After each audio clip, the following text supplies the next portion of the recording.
OK. Okidoki. Alors, on peut fermer les yeux tranquillement. Donc on garde le dos un petit peu droit, la tête un peu rentrée à l'intérieur comme ça, la poitrine bien ouverte.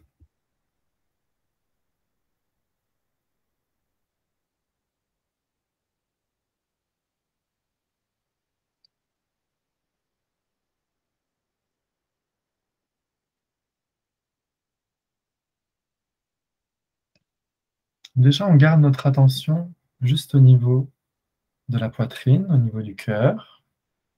On garde notre attention ici.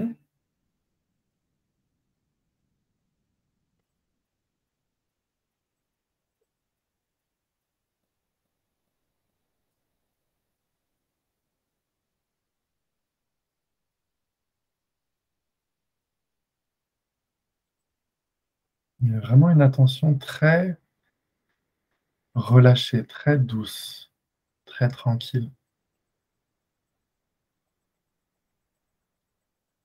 On laisse toutes les choses être exactement comme elles sont, sans rien changer.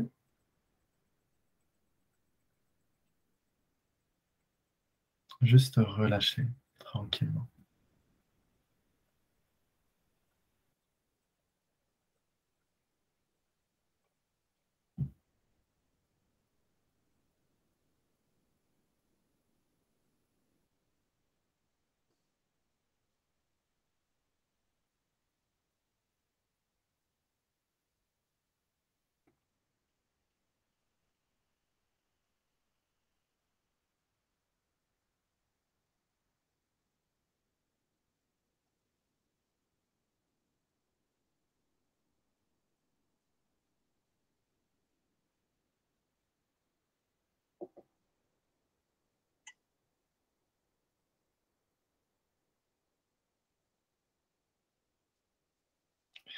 Ouais, déjà, la première chose qu'on peut ressentir, c'est qu'il y a déjà un espace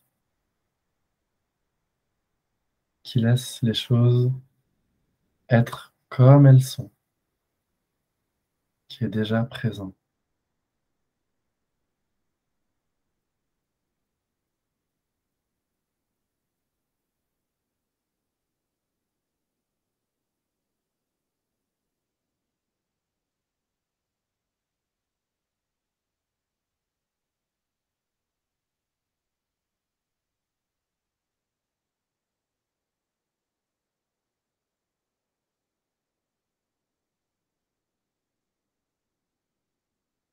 Donc c'est même pas trop quelque chose qu'on a besoin de faire particulièrement, c'est plus quelque chose où on se détend à l'intérieur de ça.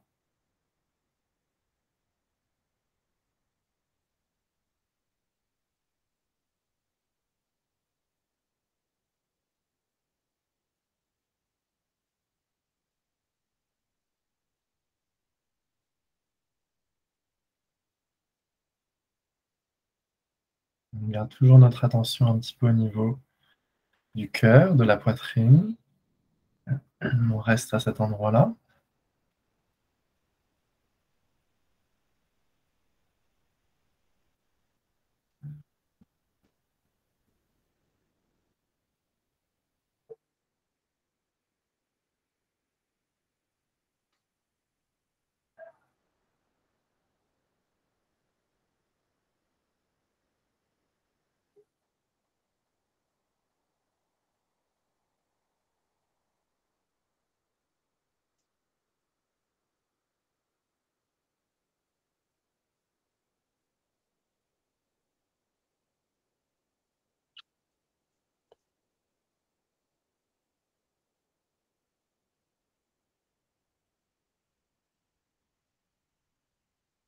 Et on ressent comme une présence à cet endroit-là, dans le cœur. On ressent qui est là. On n'a même pas besoin de maintenir quelque chose. On ressent à travers le cœur. On fait confiance à ça, on se détend tranquillement.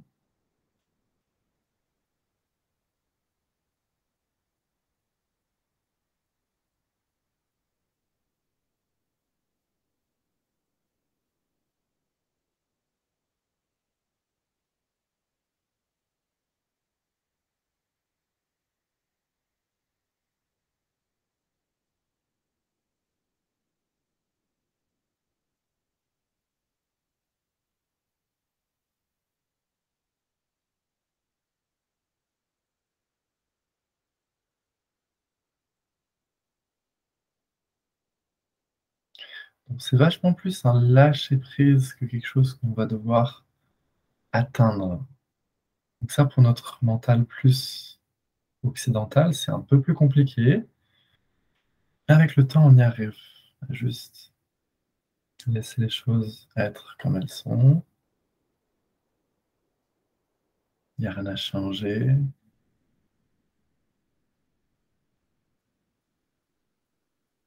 rien à modifier, rien à améliorer pour devenir plus ce qui est déjà maintenant. Rien à changer.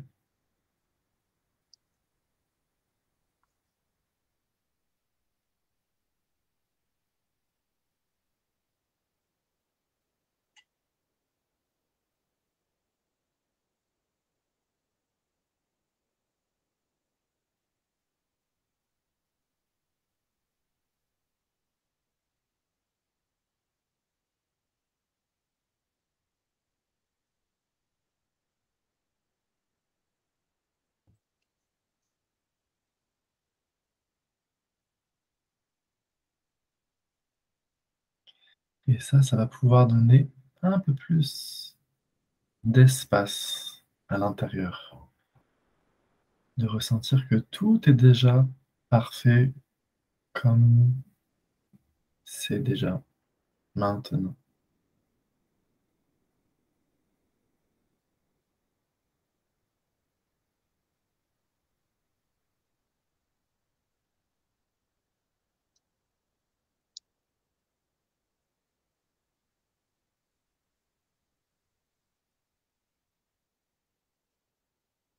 Et on ressent ça plus à travers le cœur. Pas besoin de comprendre. On garde notre attention à travers le cœur, c'est toujours plus tranquille, plus doux que le mental. On ne peut pas trop comprendre ça. Plus ressentir avec le cœur.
Et vraiment accepter toutes les parties de nous-mêmes avec un amour inconditionnel de tout ce qu'on est, comme on est, sans rien changer. Et on n'essaie pas de comprendre ça, on essaie de ressentir ça.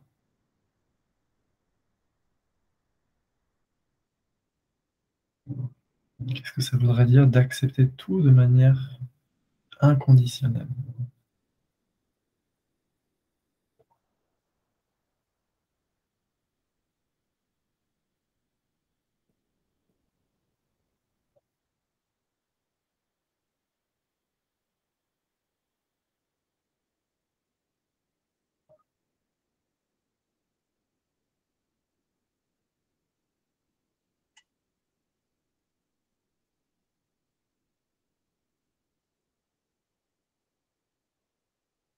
Ça veut dire s'aimer exactement comme on est, avec nos qualités, nos défauts, nos imperfections humaines qui ont complètement leur place. C'est pas du tout un problème. On est déjà ce qui est parfait, déjà ce qui est présent. Même si ça, c'est là, c'est pas grave. L'humain est toujours imparfait. Mais il y a aussi quelque chose en nous qui est parfait, qu'on peut ressentir dans le cœur.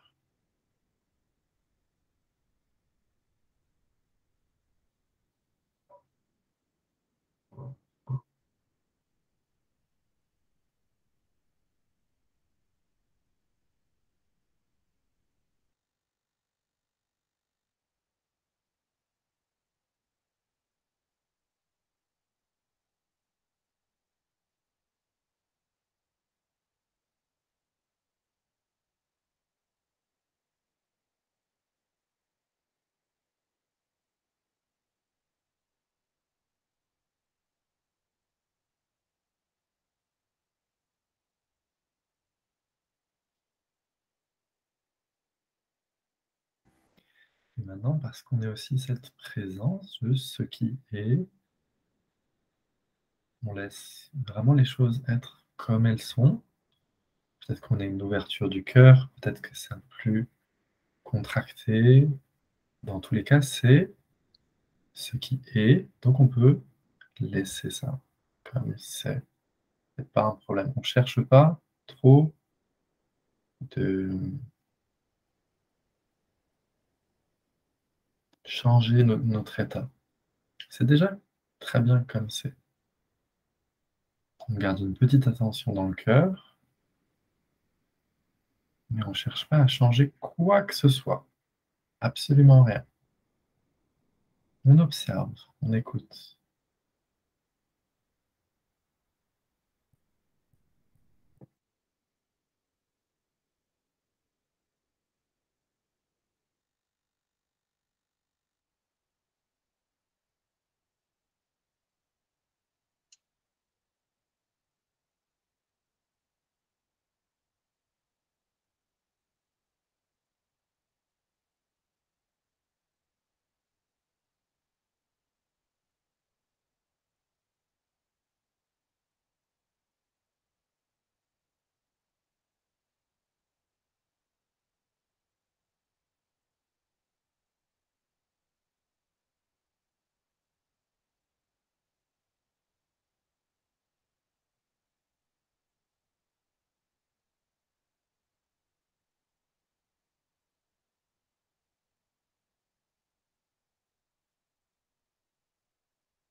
On ressent qu'il y a déjà cette présence qui laisse les choses être.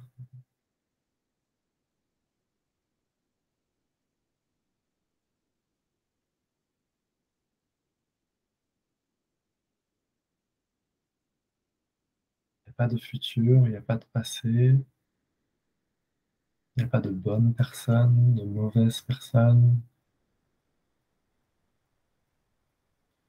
de personnes réalisées, de personnes pas réalisées. Tout ça, c'est pas naturel pour cette présence,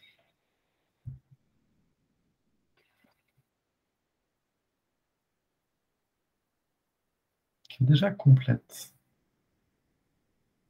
comme elle est.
N'essayez pas juste de comprendre ça, mais vraiment aussi de ressentir qu'il y a déjà quelque chose qui est immuable, qui a toujours été parfait, qui sera toujours parfait.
Et là, on ressent vraiment toute peut-être l'énergie qui est plus investie dans notre personne, et cetera, et plus de côté quand on est en tant que présence. Même personne spirituelle, même personne spirituelle. Même ça, c'est plus de côté, il y en a quelque chose de plus fondamental qui est là.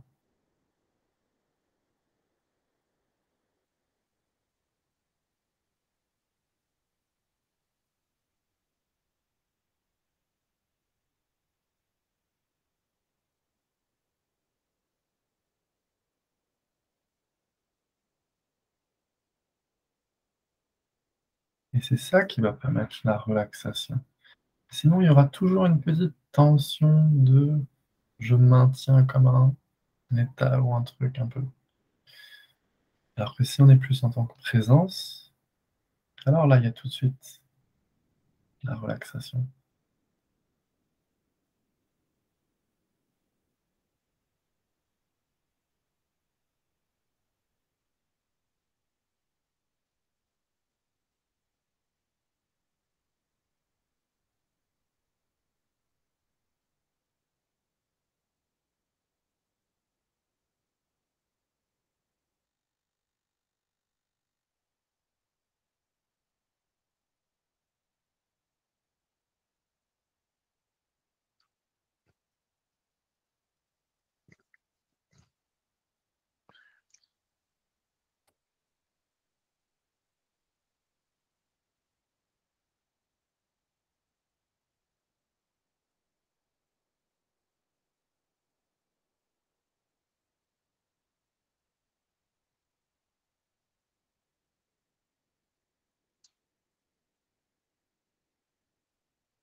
Pour la dernière partie de cette méditation, on peut garder notre attention dans le cœur, tranquillement,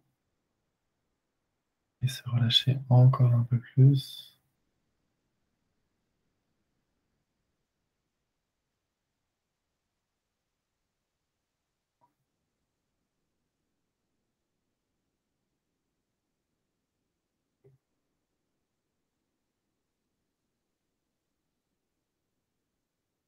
Relâcher ce dernier petit bout qu'on pourrait garder à l'intérieur de cette personne qui maintient quelque chose.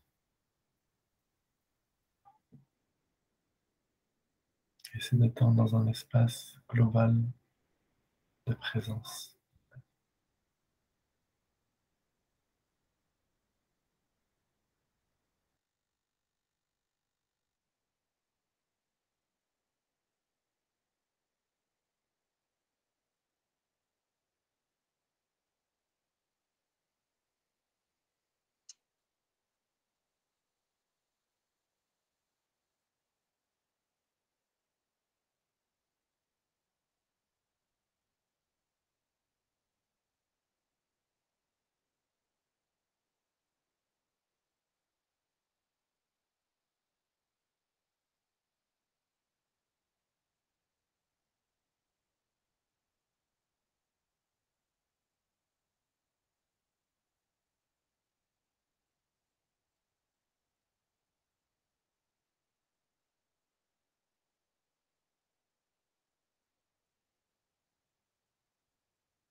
les 2-3 dernières minutes, revenir un petit peu à cette présence petit à petit qui est juste là, déjà parfaite, déjà immuable. Et on se détend là, dans ce sens de présence-là.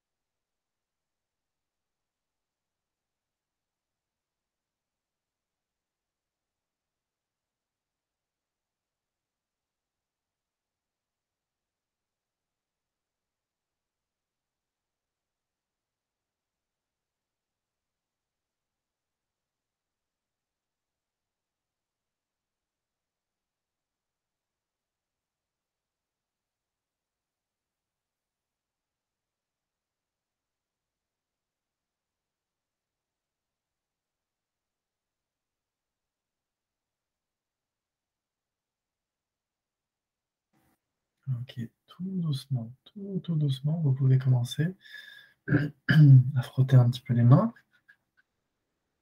main droite, main gauche, étendre un petit peu le visage, ouvrez les yeux, prenez le temps qu'il faut, tranquillement.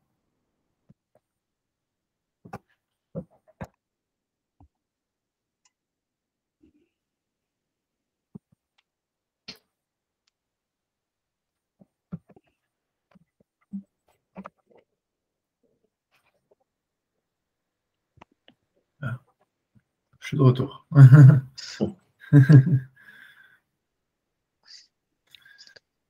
Ça va, ça s'est bien passé? Good? Ouais. Hmm. Ce qui est vraiment bien, de toute façon, c'est un petit peu enfin, c'est un peu le sujet du jour, mais ce qui est bien de ressentir, c'est toujours un petit peu ces deux en même temps, quoi. La présence, on peut juste un peu observer, et on voit qu'on n'est pas du tout une personne, même une personne spirituelle, etc.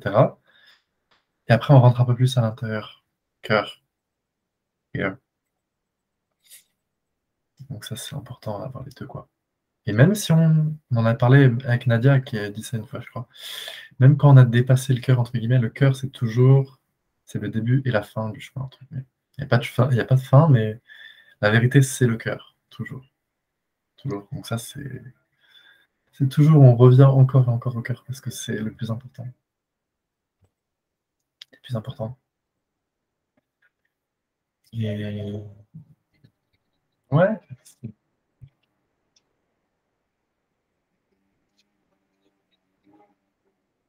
c'est du bruit.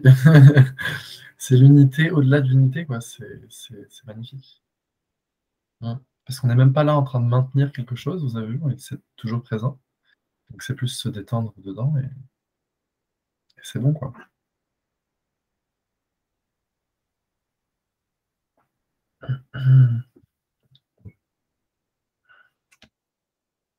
Ok. Je vais juste vous partager quelques petits trucs. Et après, si vous voulez, de toute façon, après, on arrêtera le recording. Et si on veut discuter de trucs, vous voulez parler de trucs, etc., ça ne sera pas sur Internet, donc vous en faites pas. Alors, hmm, ouais, ben, c'est ce qu'on a dit. De toute façon, les deux choses, c'est ce que Nadia m'a dit il y a 2 jours très bien. C'est que ce qui est, c'est Dieu. Dieu, c'est ce qui est, c'est cet instant qui est toujours présent et qui rêve, mais le rêve, c'est aussi la réalité. Comme disait très bien Nadia, c'est très juste. Donc en fait, il y a des étapes dans le rêve, on va dire, l'âme, le cœur, etc. Ok. Et en fait, ces étapes, c'est aussi la réalité, d'une certaine manière. D'où la confusion. La confusion. Est-ce qu'il y a vraiment deux chemins? Non, il n'y a qu'un chemin. Il n'y a qu'une seule chose. En fait, c'est tellement au-delà de notre compréhension mentale que mieux vaut être tranquille et se détendre là-dedans, plus important, et juste ni s'accrocher à la perfection de ce qui est, même si c'est très tentant, s'accrocher à l'immuabilité de l'éternité, qui est toujours là, qui est toujours parfaite, ni s'accrocher non plus à la personne qui a atteint l'éveil. Pas bon non plus. Égo aussi. Donc c'est les deux voyages, entre guillemets. Il y a la voie longue, on pourrait dire, et la voie courte. Mais c'est pas vraiment séparé. Pas vraiment séparé. Et les deux se rejoignent, et on va dire la vague rentre dans l'océan, et après, ça fait plus qu'un, quoi. Et ça fait que plus qu'un que dans le cœur, parce que mentalement, on ne pourra jamais comprendre. C'est trop au-delà de la compréhension humaine.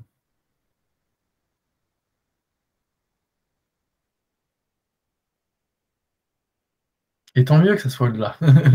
C'est une bonne chose. C'est une bonne chose. Une bonne chose. Et c'est très très important parce que on peut avoir ce ressenti justement avec la voie longue, là, avec voilà, ce ressenti de j'ai atteint quelque chose qui n'est pas vraiment vrai, le jeu n'est pas vraiment vrai. Et en même temps, il ne faut pas non plus s'accrocher à la perfection de ce qui est de Dieu, parce que Dieu, il rêve de tout, en fait. Dieu, c'est tout. Donc, c'est pas que le bon, c'est aussi, parce qu'on voit Dieu d'une manière un peu infantile parfois, mais Dieu, c'est tout, tout, tout. Du meilleur au pire, on pourrait dire. Donc, en fait, c'est son rêve. C'est son rêve à lui. Donc, si on s'accroche juste à la perfection de ce qui est, on retombe dans le rêve, le bon, mais le mauvais aussi, d'une certaine manière. Parce que nous, en tant qu'être humain, on doit discriminer, ça c'est bien, ça c'est pas bien, parce que sinon, bah, tout est d'une certaine manière. Donc, même les crimes, c'est, même l'horreur dans le monde, c'est aussi ça. Mais ça ne veut pas dire qu'on a besoin d'adhérer à ça.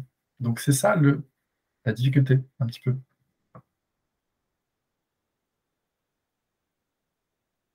Donc, ni s'accrocher à la perfection de Dieu, parce que Dieu, c'est Dieu. Nous, on est juste des petits êtres humains. On n'est pas Dieu, certainement pas.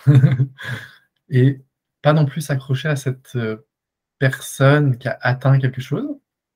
C'est les deux ensemble, la vague et l'océan, ensemble. Et c'est ensemble dans le cœur, toujours. Parce qu'ici, on ne peut pas conceptualiser. C'est trop au-delà.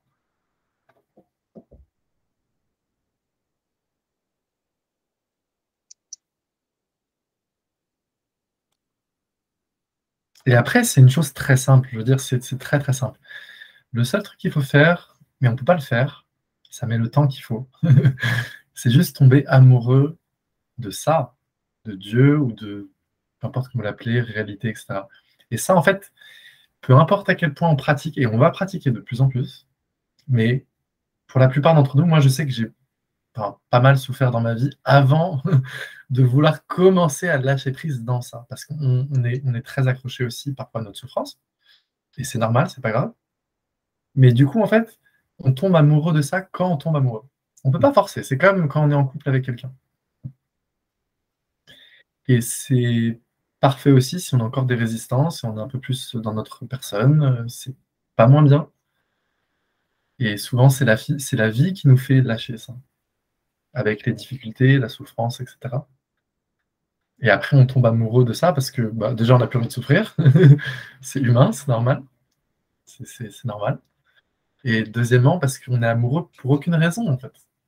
C'est pour aucune raison particulière, juste parce qu'on aime la vérité. Et ça peut venir après. Venir après, peut-être qu'on est plus. Parce qu'en fait, du point de vue de Dieu, Dieu, il veut juste s'incarner en nous, il veut juste être présent. Pas grave si on souffre d'une certaine manière. On pourrait dire ça comme ça. Mais l'être humain en nous, il veut se libérer de ce bordel-là.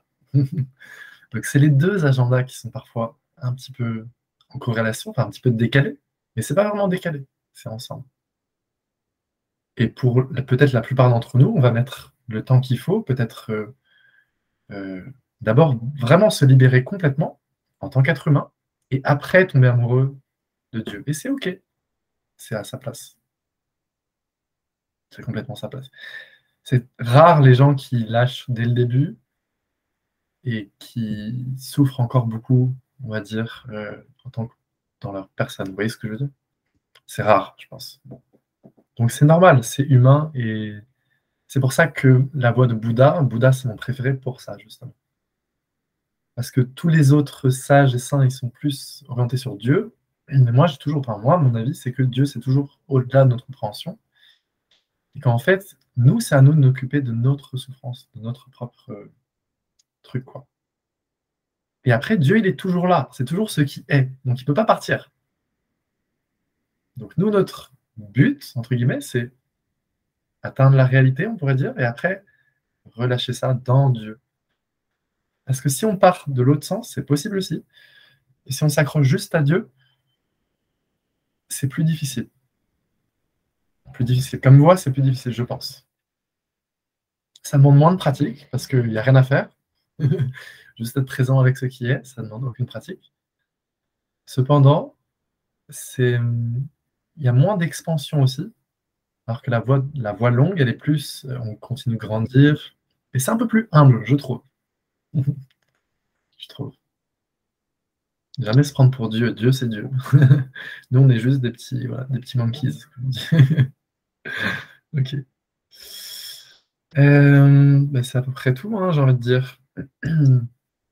Et oui, et comme avait dit Nadia, l'autre live, c'était très juste, mais j'aurais dû plus appuyer sur ça. Vraiment s'accepter inconditionnellement, comme on est. Et ça, c'est un truc, surtout en Occident, je trouve qu'il faut qu'on travaille sur ça. Beaucoup de... Comment dire? Comment dire en français? Beaucoup merde, comment on dit guilt? Beaucoup de choses pas nécessaires qu'on emmène avec nous, en fait. Je sais plus comment on dit le mot en français, mais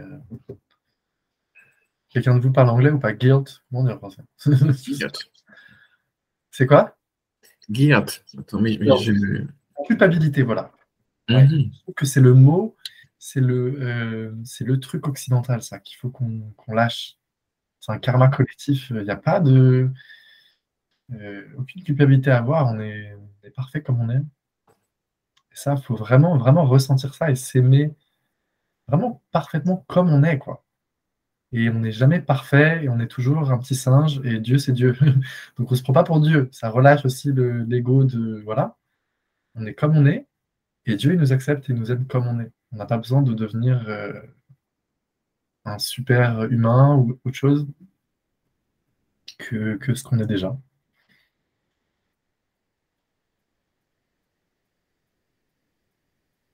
Et ça, c'est important et je pense en Occident, on en a vraiment besoin, besoin, besoin. Ressentir que, voilà, de s'aimer comme on est. Pas de besoin de changement. On est bien comme on est. Et le relâchement que ça donne. Sinon, on est tout le temps en train d'améliorer quelque chose. Rien d'améliorer. D'améliorer. On sait plus se détendre. C'est le mot c'est le problème occidental. Mais on va travailler sur ça ensemble. Enfin, les orientaux aussi, mais ils ont d'autres, c'est différent. Je trouve. Ils ont d'autres problèmes, mais ils n'ont pas trop ça. Mais voilà, après, c'est à peu près tout.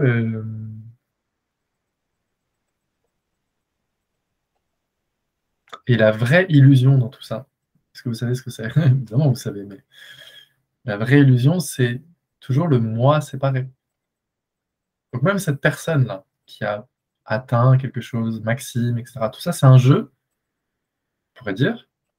Et donc même s'il y a un sentiment de je dois maintenir quelque chose, toujours ça, c'est pas réel. Jamais. Parce qu'en fait, il y a pas de. C'est pas personnel. C'est pas Maxime là qui. C'est la vie qui parle à travers moi et à travers vous. Ça, c'est important aussi. Sinon, on peut penser qu'on a atteint quelque chose. Parce que c'est pas la personne qui a atteint. C'est la réalité qui a atteint la réalité. C'est complètement différent. Pareil, si on pense qu'on est une personne qui a atteint, on ne peut pas se détendre. Parce qu'on est tout le temps en train de merde, est-ce que je vais perdre mon éveil? Mais qui demande ça? C'est l'illusion même de la personne qui pense avoir atteint. Mais ce n'est pas la personne qui a atteint. C'est la réalité qui a atteint la réalité. Ça n'a rien à voir. Rien à voir. Donc parfois, on peut avoir ce sentiment de merde, est-ce que je vais perdre mon état? Tout ça, faut watch out. Parce que c'est le petit ego sneaky. Et Et surtout, la vérité ne demande pas d'être parfait. Ça aussi, c'est important qu'on nous dise. Ça, c'est très occidental aussi. Vouloir atteindre la perfection. Dieu, c'est parfait, mais nous, on n'est pas parfait. On est comme on est, mais on est parfait en étant complètement imparfait. C'est pas un problème. Pas un problème du tout. Enfin, notre imperfectibilité nous rend parfaits. C'est ça, exactement. En fait, le désir d'être parfait, il vient parce qu'on a une conception de Dieu d'ultra-perfection. Mais regarde le monde. Est-ce que le monde, il est parfait? Pourtant, les génocides, c'est aussi ce qui est. Hein. Tu pourrais dire que tout est une manifestation de Dieu d'une certaine manière. Le bien et le mal. Mais on a une façon de voir les choses, genre, ah, Dieu, c'est forcément très mignon, très gentil. Non, Dieu, c'est complètement au-delà de toutes nos notions. Bien et mal. Donc, c'est le voleur et le sage. C'est le Bouddha et c'est tout le monde, de manière égale.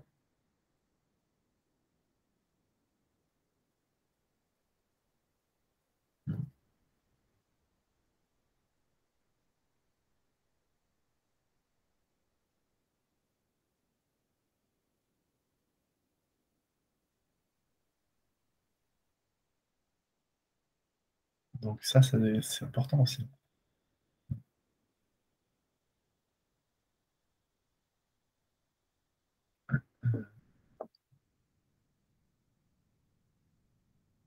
Et là, tout de suite, la relaxation, elle est là. Vous voyez? On se détend dans ce qui est déjà. On n'est pas responsable pour... On fait de notre mieux en tant qu'être humain, on incarne avec tout ce qu'on peut, tout notre cœur, mais il y a une force bien plus grande que nous qui gère. Ça, les gens, on a oublié. Surtout notre génération, la génération des jeunes, on est trop anxieux. On a la misère du monde sur les épaules.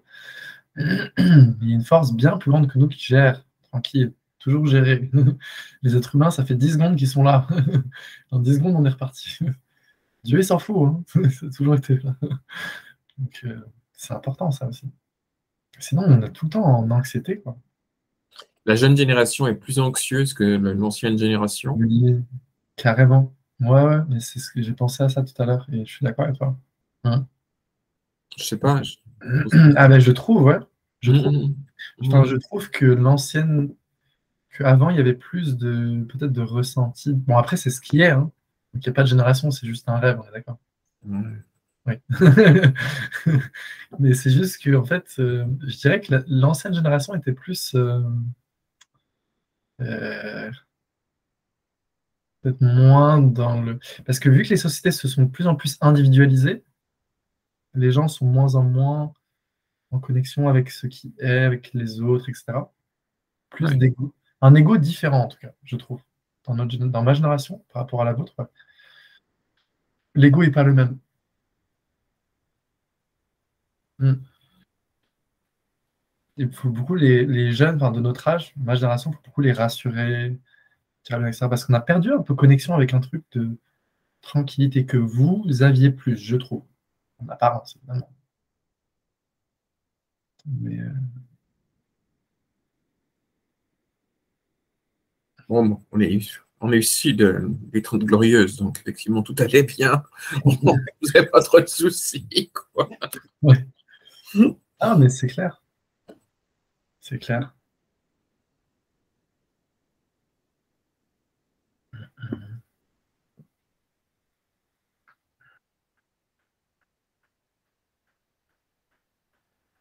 Ouais, et même d'ailleurs, les enseignements d'aujourd'hui, de ma génération vs un peu avant, c'est différent.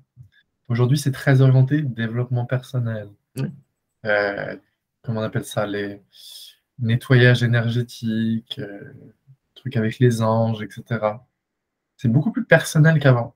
C'est plus limite bon ego qui tend vers la vérité. Mais la génération d'avant, c'était truc direct. Réveille-toi du rêve. It's all a dream. Ça, c'est différent. Aujourd'hui, les gens, il faut les amener doucement, je pense. Pas brutal. Ça les fait peur. Ça leur fait peur.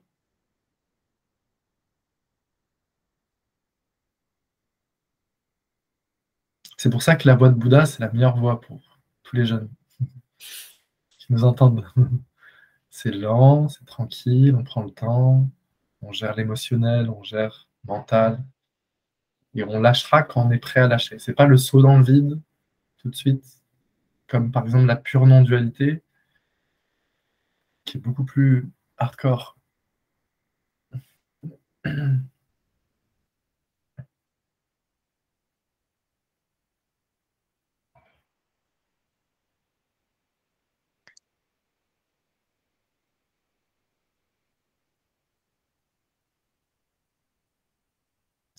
Ok les amis, bon, je pense que c'est bon.